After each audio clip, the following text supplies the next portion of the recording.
what kind of scenario do you usually travel to? Do you prefer the beach or the mountain?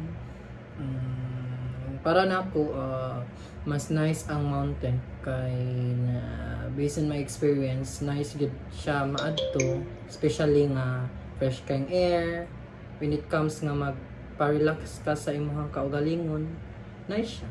Then nindot pud siya kay mura gani ka ng samot na ka ng murag love nimong nature lover ka.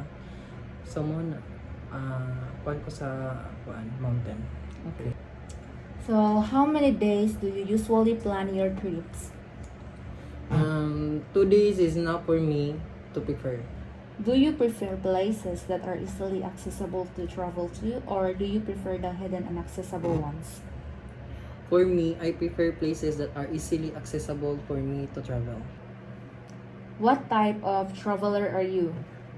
Ako, dili kay ko hilig kayo tag-travel. Pero if ako'y maka-travel, gusto ko pabukid. For example, Negros. Dito, magpa-unwind ko, pa-relaxing sa mga problems. And mag-langhap sa mga fresh air. Like that. Pila naman ni ka-place na imong na-travel na sir?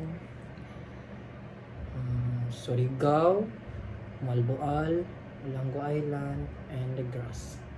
So, sa kanang lima, like, unsa man dyan imong ganahan nga permi nimong adtuon?